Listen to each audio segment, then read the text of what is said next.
আজকে আমার প্লেটে ভালো খাবার নাই, আজকে আমার ভরা ঘর ভালো খাবার নাই, আজকে আমার ইনকাম কম, এই মাসটা আমার ভালো যাচ্ছে না, আমার অসুখ বিসুখ সব কিছুর উপর আল্লাহ তাআলার কাছে তাওয়াক্কুল করে, যেই মালিক আমাকে সুস্থতা দিয়েছেন ওই মালিক আমাকে অসুস্থতা দিয়েছেন, যেই মালিক আমাকে ভালো খাবারের ব্যবস্থা করেছেন ওই মালিক আজকে আমাকে অভাব দিয়ে পরীক্ষা করেছেন।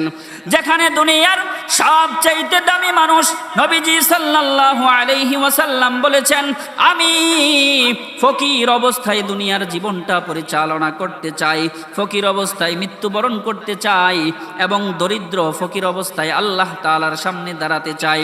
অথচ আমরা দুনিয়ার জমিনে আইসা কেউ ফকির হইতে চাই না, সবাই মানুষকে ঠকায় হোক, খুন করে হোক, রাহাজানি করে হোক, নামাজ কাজা করে হোক, সব আকাম কুকাম করে হলেও আমার টাকা লাগবে, বাড়ি গাড়ি লাগবে, ঠিক কিনা? ভরসা করবো কার উপরে? আল্লাহর উপরে ভরসা করবে। আল্লাহ তাআলা বলেন মুমিনের 2 নাম্বার গুণ হচ্ছে তারা আল্লাহর উপর ভরসা করবে, সব অবস্থায় ভরসা করবে।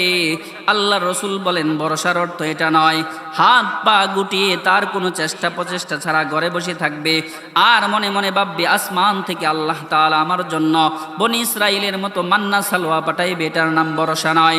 বান্দার পক্ষ থেকে সর্বোচ্চ চেষ্টা করার পর, বান্দা সারাদিন অক্লান্ত পরিশ্রম করার পর নামাজের পরে 2 হাত তুলে চোখের পানি ফেলে ফেলে বলবে, মালিক আমার 2টা কাজ ছিল। 1 নাম্বার চেষ্টা করা, 2 নাম্বার আপনার কাছে সফলতার জন্য দোয়া চাওয়া। আমি চেষ্টা করেছি, দোয়া করেছি, আপনি 3 নাম্বার কাজটা করে দেন, আপনি কবুল করে নেন, ঠিক কিনা? এই 3 জিনিস যদি কোনো মানুষের জীবনে এক হয়ে যায়, কোনো মানুষের সাথে যদি চেষ্টা, মালিকের কাছে দোয়া আর আল্লাহ তাআলা সেটা কবুল করে নেয়, এই 3 জিনিস যদি কোনো মানুষের এক হয়ে যায়, তাহলে ওই মানুষ দুনিয়াতেও সফল, আখিরাতেও সফল। আজকে আমাদের 2 বছর 5 বছর বিয়ে হয়েছে, সন্তানাদি নাই, মাথা খারাপ হয়ে যাচ্ছে। আমি পীরের কাছে দৌড়াই, বাবার কাছে যাই, কবিরাজের কাছে যাই, অমুকের কাছে যাই, আল্লাহ তাআলার কাছে শেষ রাতে তাহাজ্জুদের নামাজ পড়ে চোখের পানি ফেলে, 2 ফোঁটা চোখের পানি ফেলে বলি না, মালিক যাকে সন্তান দিয়েছেন পরীক্ষা করার জন্য, ছেলেও দিয়েছেন পরীক্ষা করার জন্য, মেয়েও দিয়েছেন পরীক্ষা করার জন্য, আপনি কারো প্রতি খুশি হয়ে ছেলেও দেন, মেয়েও দেন, কাউকে শুধু ছেলে দেন মেয়ে দেন না, কাউকে শুধু মেয়ে দেন ছেলে দেন না, কাউকে ছেলেও দেন না মেয়েও দেন না, সব আপনার পরীক্ষা। আল্লাহ তাআলা বলেছেন সন্তানাদি যা কিছু আছে আমি সব পরীক্ষা করার জন্য দেই, এটা দুনিয়ার এক ধরনের ফিতনা। মালিক আপনার সমস্ত সিদ্ধান্তের উপর আমি খুশি, আপনি আমাকে দিলেও খুশি, না দিলেও খুশি, তবে আমার অন্তরটা চায় আপনি যদি আমাকে একটা নেক সন্তান দিতেন আমার কলবটা ঠান্ডা হয়ে যাইতো। আমি ইব্রাহিম আলাইহিস সালাতু ওয়াস সালামের মতো আপনার কাছে দোয়া করতেছি, রব্বি হাবলি মিনাস সালিহিন, রব্বি হাবলি মিনাস সালিহিন। আয় আল্লাহ আপনি আমার কলিজাটা ঠান্ডা করে দেন, আমাকে একটা নেক সন্তান দান করেন, ঠিক কিনা? আমি যদি দুনিয়ার আজে বাজে জায়গায় না দৌড়ে আল্লাহ তাআলার সম্মুখে দাঁড়ায় যাইতাম, আল্লাহ তাআলা বিয়ে হওয়ার 5 বছর 8 বছর 10 বছর 15 বছর 18 বছর পরেও সন্তান হচ্ছে, এরকম উদাহরণ আমাদের চোখের সামনে আছে না নাই? তাহলে আপনি 3 বছর হয়েছে না, এখনই কেন ল্যাংটা বাবার কাছে দৌড়ান? আপনার ইমান আমলটাকে কেন নষ্ট করতেছেন? আখিরাতটাকে কেন বরবাদ করতেছেন? আল্লাহ তাআলা যাকে 1 বছরে দিয়েছেন এটাও আল্লাহ তাআলার পরীক্ষা, 5 বছর পরে যাকে দেয় সেটাও মালিকের পরীক্ষা, 10 বছর পরে যাকে দেয় সেটাও মালিকের পরীক্ষা। ছেলে দিলেও মেয়ে ভালো পরীক্ষা, মেয়ে দিলেও ভালো পরীক্ষা। যদি ভালো হয় ছেলেও ভালো, ভালো হলে মেয়েও ভালো, ভালো যদি না হয় ছেলেও ভালো না, মেয়ে দিয়েও কোনো কাজ আসবে না, ঠিক কিনা? আমরা মনে করি আমার 2টা 3টা 4টা মেয়ে হয়েছে, একটা ছেলে যদি না হয় সংসারের বাতিটা কে ধরবে, সংসারের হালটা কে ধরবে, আমার বংশটা নির্বংশ হয়ে যাবে। এটা হচ্ছে এক ধরনের শিরকি কথা। আল্লাহ তাআলা আপনাকে দিয়েছেন আপনাদের সম্মুখে পৃথিবীর সবচেয়ে দামি মানুষ, গোটা সৃষ্টি জগতের মধ্যে আল্লাহ তাআলার পরে যার স্থান, আল্লাহ তাআলার পরে যার সম্মান, ওই ব্যক্তিকে দিয়া দুনিয়ার সমস্ত মানুষের সামনে চাক্ষুষ প্রমাণ এবং দৃষ্টান্ত স্থাপন করে দিয়েছেন, ঠিক কিনা? জনাবে মুহাম্মদুর রাসূলুল্লাহ সাল্লাল্লাহু ওয়াসাল্লামকে 3 জন ছেলে সন্তান আল্লাহ দিয়েছেন, ছোটবেলায় 3 জন ছেলে সন্তানকে কেড়ে নিয়েছেন, একটা ছেলেও নাই, কিন্তু 4টা মেয়ে আল্লাহ তাআলা দিয়েছেন। এবার বলেন, ছেলে দিয়ে যদি বংশ রক্ষা হয়, আমাদের নবীজির চাইতে বেশি নাম মানুষ তাকে বেশি স্মরণ করে, বেশি মনে করে তার চাইতে ভালো বংশ দুনিয়ার জমিনে বিস্তার হয়েছে, এরকম মানুষ দ্বিতীয় আর কেউ দুনিয়ার জমিনে আছে নাকি? এই বংশ বিস্তার হয়েছে ছেলের দ্বারা না মেয়ের দ্বারা? আর যদি ভালো না হয়, তাহলে ছেলে হলেও টাকলা মুরাদের মরে হইলে সমস্যা, মেয়ে হইলেও আমাদের দেশে অনেক রানী বিলকিসের মতো ছিল, তাহাজ্জুদ গুজার মানুষ ছিল। শুধু মেয়ের এই হিংসাত্মক আর আক্রমণাত্মক অত্যাচার ফেসিস্টের কারণে বাবার মাথায় দাঁড়ায় মানুষ প্রস্রাব করছে, এটা মেয়ের আলামত, ঠিক কিনা? মেয়ের আমলের কারণে বাবার এই অপমান, এই বাবাকে বাংলাদেশের সব মানুষ দল মত নির্বিশেষে সবাই মোহাব্বত করে, সবাই ভালোবাসে, ঠিক কিনা? এ সন্তান যদি ভালো না হয়, কিছুই ভালো না। এজন্য ইমানটাকে নষ্ট করা যাবে না, দৌড়াও আল্লাহ তাআলার কুদরতি পায়ে সিজদা করে মালিকের কাছে বলো, মালিক আপনি আমাকে দিয়ে দেন, আমার কলবটা শান্ত করে দেন। আপনি না দিলেও আমার কিছু করার নাই, আপনার সিদ্ধান্তের বাহিরে গেলে আমার মতো নাফরমান আর কেউ নাই। আমি যেন নাফরমান না হয়ে যাই, তবে আমার অন্তরটা চায় আমার যদি একটা সন্তান হইতো আমি হয়তো শান্তি পেতাম, আল্লাহ আমাকে সুখ দিতেন, আমার কলিজাটা ঠান্ডা হয়ে যাইতো, আমার চক্ষুটা শীতল হয়ে যাইতো। এজন্য আপনি দোয়া শিখাইয়া দিয়েছেন, আমি আপনার কাছে দোয়া করতেছি, রব্বি হাবলি মিনাস সালিহিন, আয় আল্লাহ আপনি আমাকে একটা নেক সন্তান দান করেন। আমরা দোয়া করব কিনা? মুমিনের 2 নাম্বার আলামতের কথা বলেছিলাম। 1 নাম্বার কোরআনের কথা শুনলে, কোরআন তেলাওয়াত শুনলে ঈমানের মধ্যে নূর পয়দা হবে, ঈমানের মধ্যে জোশ পয়দা হবে, অন্তরটা ঠান্ডা হয়ে যাবে। 2 নাম্বার, সুখে দুঃখে সর্বহালতে মুমিন ভরসা করবে কার উপরে? আল্লাহ তাআলার উপরে। পৃথিবীর ইতিহাসে আমরা অনেক ভালোবাসার উদাহরণ জানি, লাইলি মজনু, শিরি ফরহাদের ঘটনা, এগুলো আমরা ছোটবেলায় আপনারা মুরব্বীরা বেশি শুনছেন, শুনতে যায় এরকম শুনেন না যে সে পাহাড় কাইটা পরীক্ষা দিছে ভালোবাসার জন্য, পাহাড় কাইটা ফেলাইছে, পাহাড় কাইটাও সে সাকসেস হয়েছে, সফল হয়েছে। তার কাছে পাহাড়টা মূল বিষয় ছিল না, মনের মানুষকে পাওয়া মূল বিষয় ছিল। আমার যদি এই আগ্রহটা থাকতো যে আমি যেভাবে হোক আল্লাহর কোরআনকে অন্তরে ধারণ করব, আমি আমার মালিককে চাই, আমি আল্লাহ তাআলাকে সন্তুষ্ট করব, তাহলে আমি কি পারতাম না?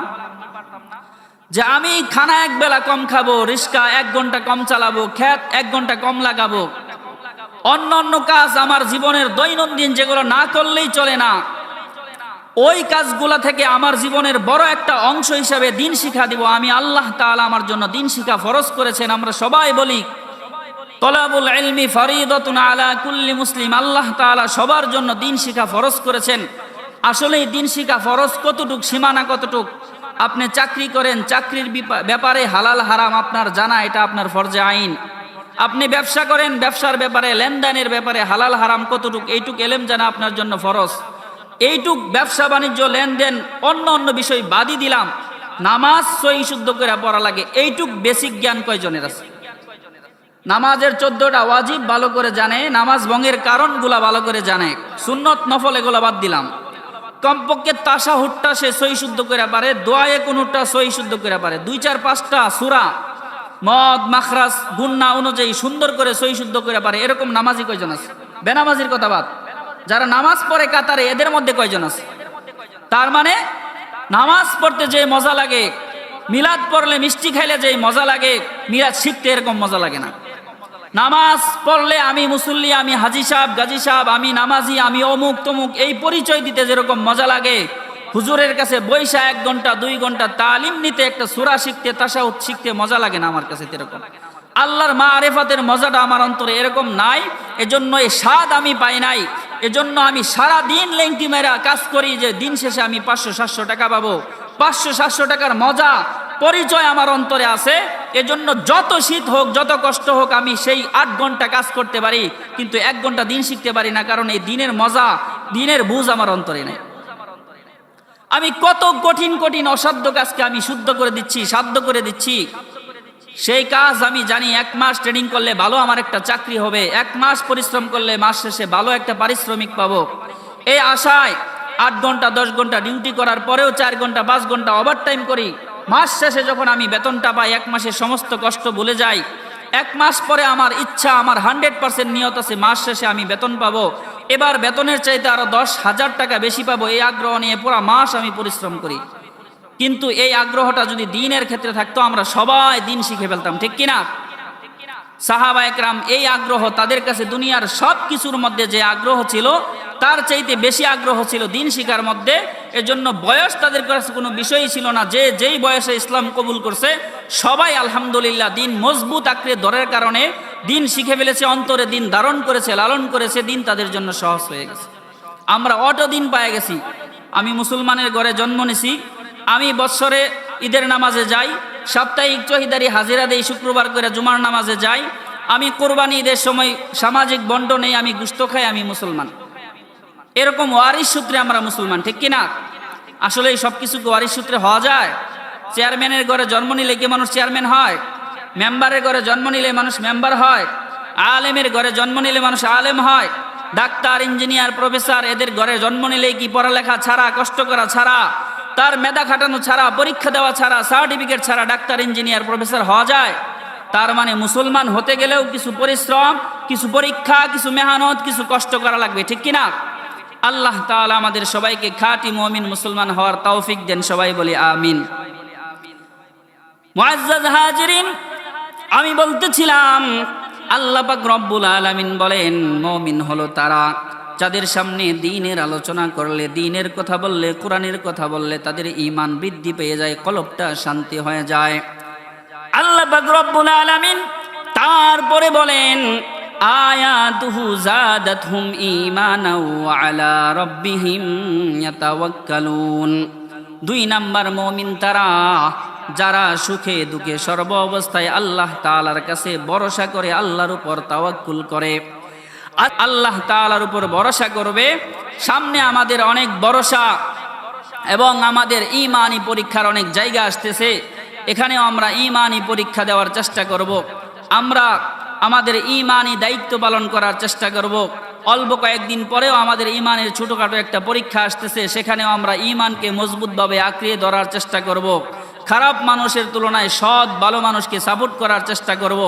সৎ দিনদার আলেম ওলামাদেরকে মুহাব্বত করলে দুনিয়া এবং আখিরাতে এটা নাজাতের ওসিলা হতে পারে, ঠিক কিনা?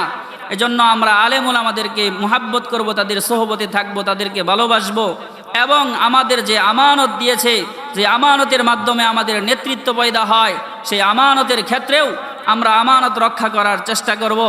এবং যারা শুধু মুখে মুখে ইসলাম প্রতিষ্ঠা করে, মাথা থেকে পা পর্যন্ত ইসলামের কোনো নামগন্ধ নাই, ঘরে ইসলাম নাই, স্ত্রী বেপরদায় ঘুরে সারা জীবন আকাম কুকাম করেছে, সে ইসলামের ফেনা তুলে এই সমস্ত মানুষ ধোঁকাবাজ, প্রতারক, এদেরকে ইসলাম হিসেবে মানা যাবে না। যাদেরকে দেখলে মনে হয় ইসলাম, যার ব্যক্তিগত জীবনে ইসলাম আছে, পারিবারিক জীবনে ইসলাম আছে, যার মাথা থেকে পা পর্যন্ত ইসলামের চিহ্ন আলামত আছে, তাদেরকে আমরা সাপোর্ট করার চেষ্টা করব। কারণ নির্বাচন আসলে সবাই দরবেশ হয়ে যায়, ঠিক কিনা?